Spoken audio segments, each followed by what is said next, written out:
Hi, um, I'm here to talk about narcissistic abuse, my own personal story of it, specific to me, being a daughter of a narcissistic mother. I want to establish a disclaimer that there's never been a official diagnosis of narcissism in her, but I doubt that most narcissists really get a diagnosis, to go to a psychologist and get a diagnosis of that, because they're usually making themselves victims.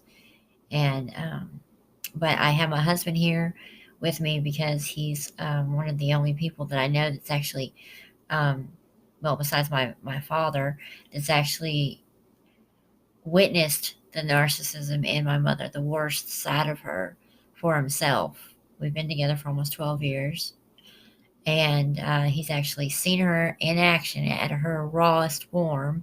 And so there's a few examples that he can give on his own. But I'm kind of nervous, my first video, but I really wanted to do it. I really wanted to be able to have my own voice for the first time about everything I've experienced.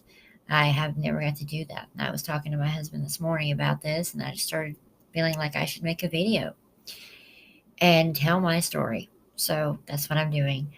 Um, let's see. I didn't start really understanding narcissism until I was around, well, really understanding narcissism until I was an adult, but seeing, signs of the, the signs until I was like about 9 years old. Before that, I was adorable. I was, this adorable little girl with pigtails and, like little blue shirt and little pink overalls, and I was just adorable.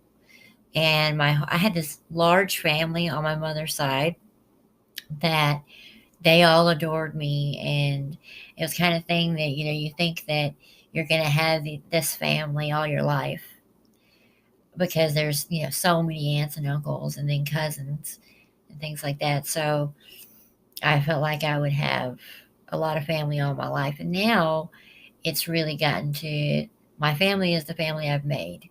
And it's my children, it's my husband, it's the family that I've made. And that's what I've got now. And so, well, and my dad, definitely my dad. And, his wonderful girlfriend, that I adore. But, so let's see. All right. Yes, as a child, I was, really a sweet little girl. I was born with cleft lip and palate, and my family was around a lot when I was little, and they were helping out a lot, I guess, when I was a baby and stuff like that. And I remember we would go and visit. My grandmother she lived about 4.5 to 5 hour drive away. All of my family lived pretty far away. The closest one to us was my uncle, who lived in Asheville, North Carolina, and we lived in Hendersonville, North Carolina. So we saw him probably more than anyone else in the family. But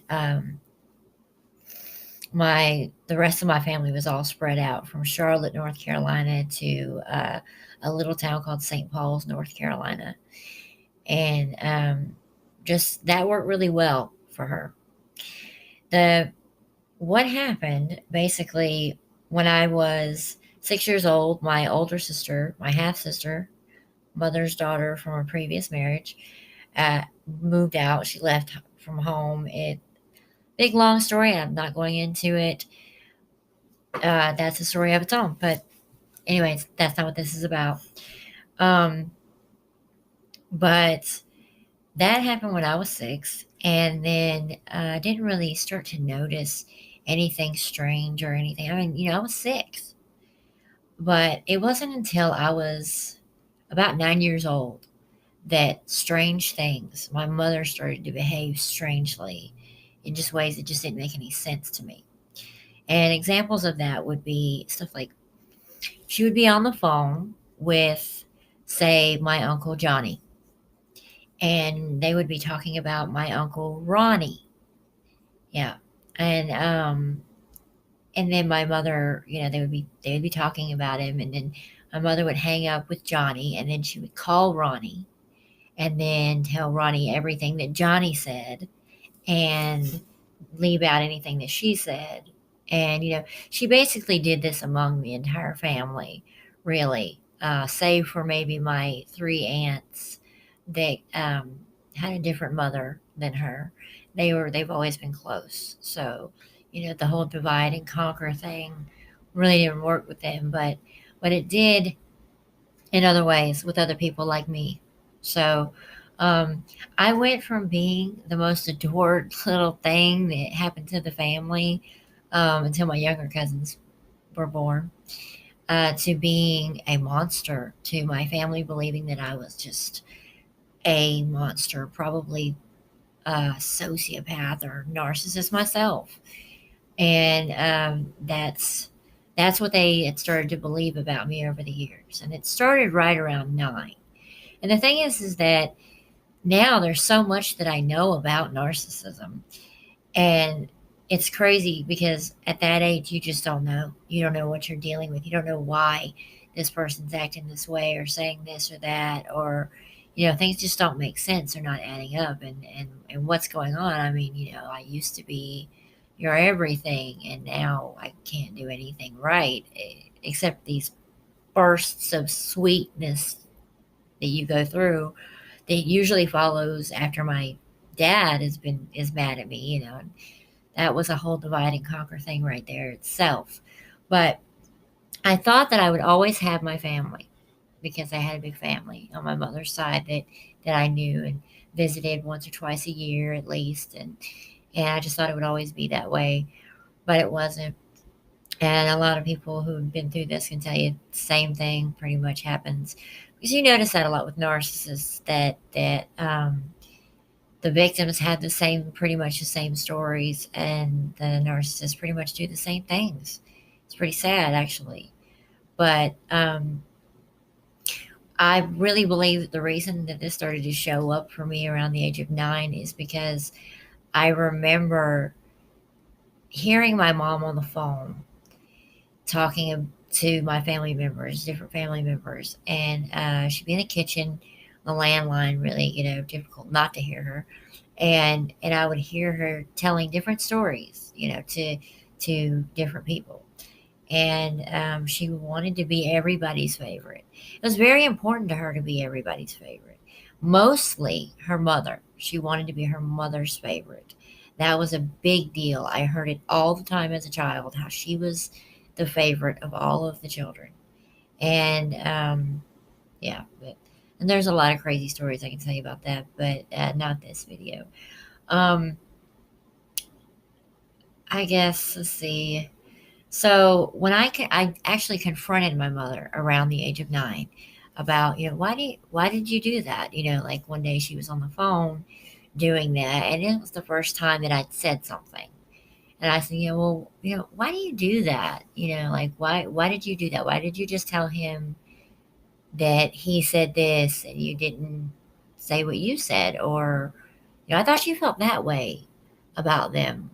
But now what? I was confused about it. I didn't really understand why she was doing that. And looking back at it now and thinking about from everything I've learned from a narcissist, I'm sure she was just thinking immediately, I knew too much. Because honestly, I did. I knew what was being said. It was like being behind the scenes of a movie, like some kind of, or being behind the scenes of a reality show. It wasn't a reality show, it was a movie.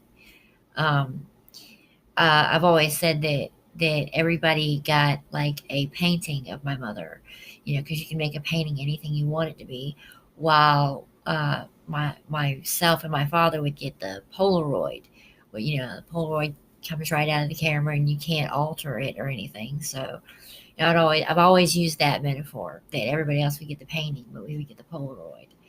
And so Anyway, I'd ask her about why she would do that, and really we just looking for an explanation, like, because it didn't make any sense to me and why she would do that. So, but I didn't get explanations. It was just more like, well, mind your own business and shut up. And so I did, but it started to be where I didn't see my family as much, and when I did, my mom was right at my side, like all the time. She didn't want me to talk to anybody alone. And it just continued after that for the rest of the time that I knew her. I don't have any contact with her now, but it remained that way. And so skip ahead by several years. I might come back, but skip ahead by several years. And I was a teenager, and I remember going to my grandmother's house one time, and I'm an introvert. I'm an introvert with extrovert qualities, but mostly an introvert. And if you look up things about introverts, you'll see that, like, um, large crowds and things like that just make me nervous. I've always had anxiety.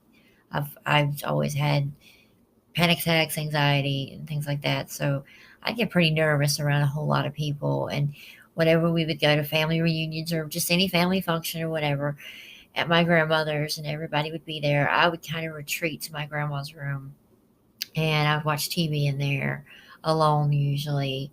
Or I'd be outside playing with my younger cousins or something like that at this age.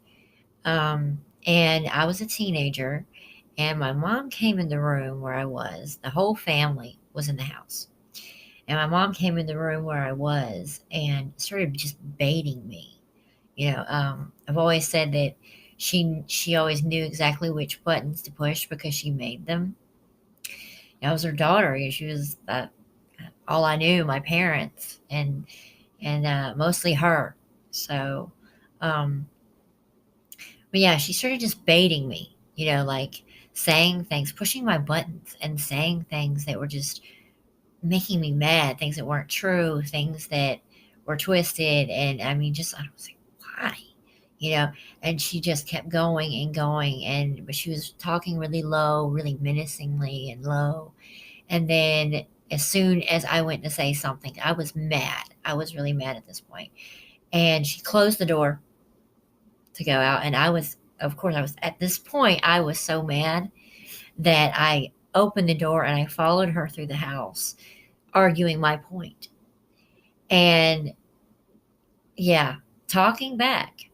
But, I mean, and I admit that, talking back, teenagers sometimes do that.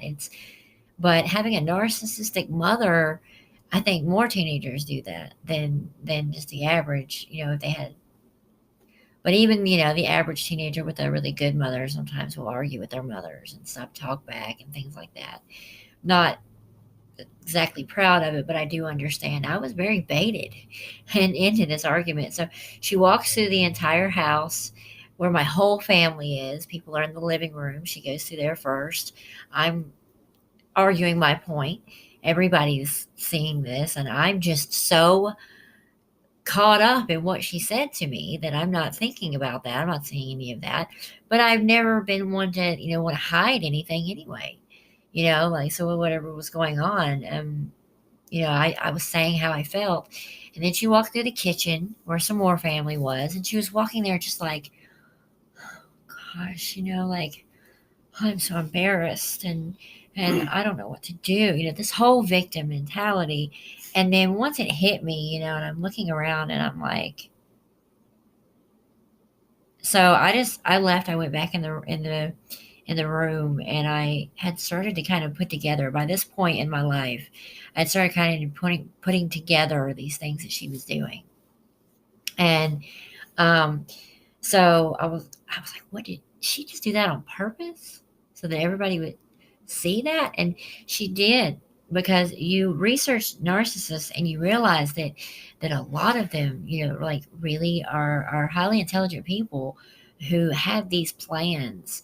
They know what they're doing way ahead of time. They're like 10, 20 steps ahead of you. and they've got this whole thing planned out already, and they know how it's going to go because they know how to push you, and they know how to get the reaction that they want, especially, they raised you, they know exactly what buttons to push. So after that, I just hardly ever saw my family. I didn't see them, didn't talk to them on the phone or anything. I never got their numbers. She would never give me their phone numbers, and they would never call me either. She would tell me that, like, why do you care? Like, so and so in the family doesn't care that they don't talk to their nieces and nephews and all this, and why do you care? Well, I want to have family. Family's nice. That's why. But I also want my family to know the truth about me, and at least if they don't like me, for that to be based on the truth about me that they see for themselves. You should always judge people based on what you see from them yourselves, not from what you hear. It's one very important lesson I've learned from all of this, among a lot of lessons, important lessons that I've learned about life. But yeah, you should always go straight to the source to learn about somebody, because otherwise you're hearing a one-sided story. Um, so I lost my family over the years. I lost my family. I have, like I said, I have been with my husband now for almost 12 years. In August, it'll be 12 years. And a few years went by when he never saw any of the evidence of any type of narcissism. And I still, for so many years, didn't even know the word narcissism. I'd heard my mom describe my half sister, her other daughter, as a sociopath, but narcissist wasn't quite thrown around a lot. So anyway, still looking at the symptoms of sociopathy, I kind of think the guilty dog barks the loudest on that one, because she's got some of those traits. I'm not trying to diagnose. I'm just saying what I've seen, what I've been through. Um, but let's see, what was I saying earlier that you think would be a good point to touch on? Well, I was talking about other people on the phone. She locked us in a room one time that the lock was on the outside of the door. My Uncle Billy's old room. And she got mad, just locked us in there for 20 minutes, I believe. And we were yelling, about to kick the door in or out. Yeah, Anything we could do. I think that was like the craziest thing she'd ever actually physically done, was that, because that was weird. That was weird for her to do that. That was weird for her. And when I first started seeing her, I was at their house, and I could hear her talk to one person about this person, then call the other person and talk about that person. And it stunned me. It's like, because I've never really heard that kind of going on. And and let's see, I mean, she's kicked us out in the middle of the winter, and we had no power here. That's a crazy story in itself. Yeah. Um, I'll tell you about how that started. Actually, what happened was, I have been going through something, and you can Google it. You can look up videos on YouTube, and you can check out the trailer for the movie called As Prescribed. And there's lots of information on the internet about it. I've been going through something called benzodiazepine withdrawal syndrome. And it's not an addiction type thing, it's a physical dependence. It's an iatrogenic illness. I'm sorry, I'm saying that wrong. But it, I think, that just means like an illness that you get from taking medication, and it causes the illness. And benzodiazepines are the worst.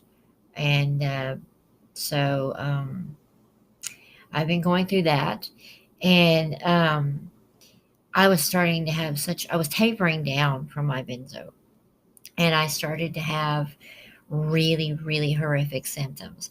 One of the symptoms, like the newest symptom at the time that I was having, was nerve pain. And it was nerve pain that was like in my back and in my chest. And I didn't know if it was nerves, muscles, or what. All I knew was I felt like I was being stabbed with something. Started in my neck and then it went into my chest and in my upper back, and it was terrifying to say the least. And I would talk to my mom. We were actually, we were on speaking terms. She lives in my grandmother's old house that her older brother owns. And I was going through it. I was talking to her about it. I was just telling her I didn't think that I was going to be able to go on with the symptoms I was dealing with. I was not able to sleep. I was pacing the floor 18 hours a day. I lost a lot of weight during that time. It was horrible. And she invited me, she invited us, my family, to come and stay with her. And, she's like, I'm going to help you get through this. The typical thing that you would expect a mother to say, and so it's like, okay. So we packed up everything and we headed over there. And as soon as we got there, as soon as we walked in the door, she was like, my brother is so upset. He wants to talk to you. And he's the older brother that owns the house that she lives in. And I was like, okay. I forget what was said between that and the phone call, because the phone call came pretty quickly. She called him and she had the phone on speakerphone, and she put the phone right in the middle of the table. She was not going to miss out on this conversation.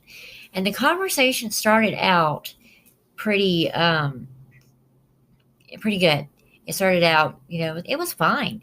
He but he was getting kind of mad at her because, he was like, "Well, you guys, just calling your mom when you're halfway there and saying we're coming to move in, that's just not going to work." I was like, "Wait a minute, what?" I didn't do that.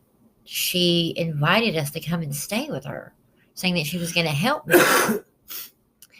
And I was like, I didn't just pack up all of my stuff, all my children's stuff, my husband and me, and just pack up and just decide to move there and call her when we're halfway there. No, she invited us to do this. So that came out in the conversation, and she was not happy about that. You could see very clearly she wasn't happy about it, but she couldn't deny it right there while the phone was right there among all of us. Because my husband could have spoke up about it. I could have said something.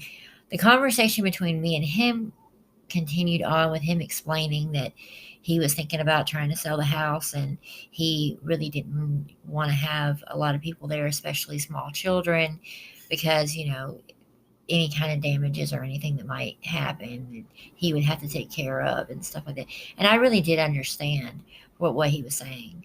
But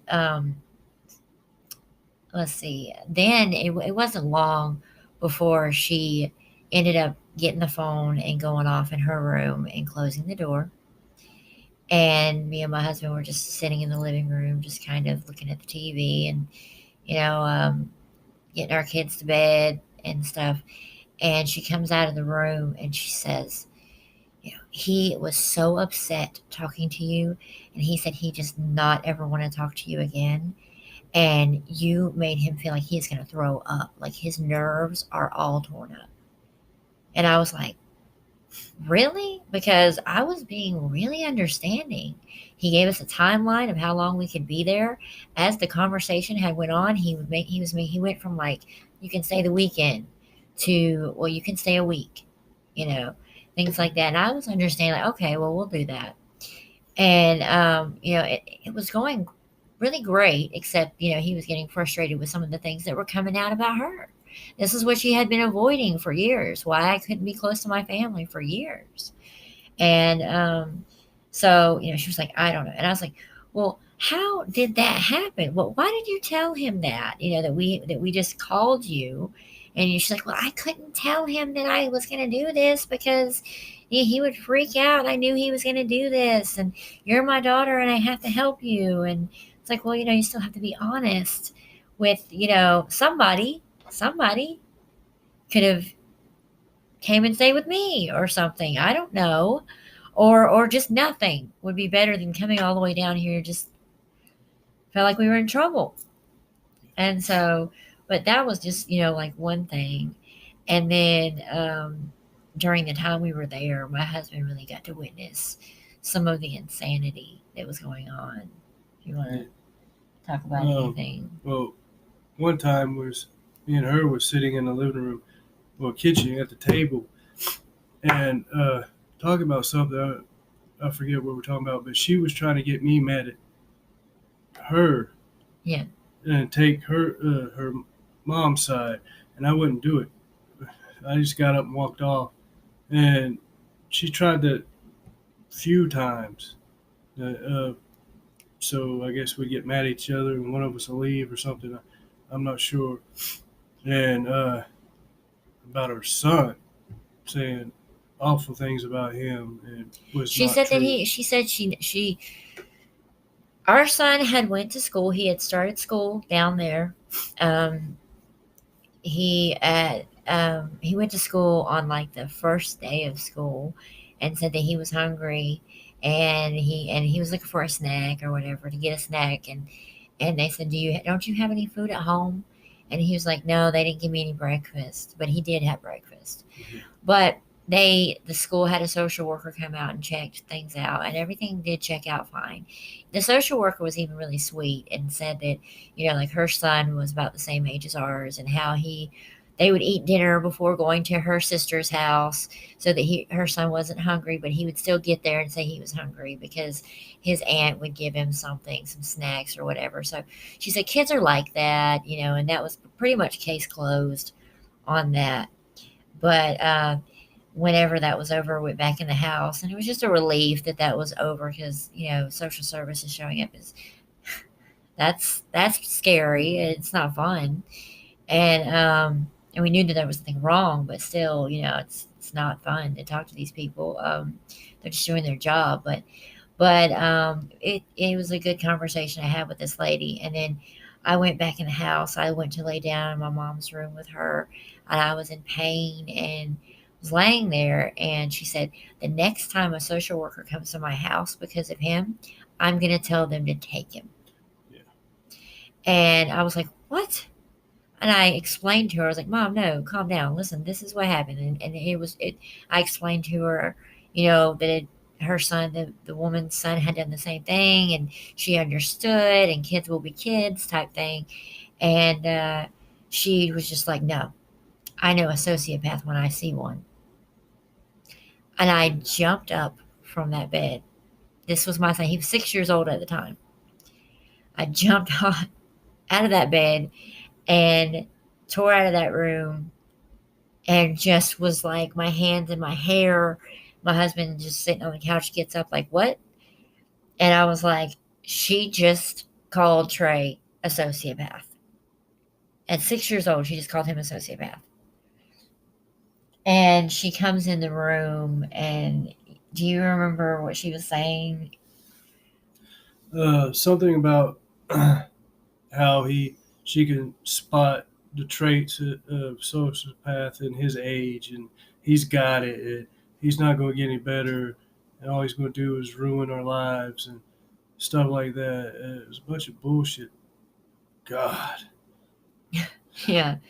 Um, we're actually going to have a part two to this video, because we get 30 minutes, and wow, 30 minutes flies by. Yes. But we will make another one and continue where we left off.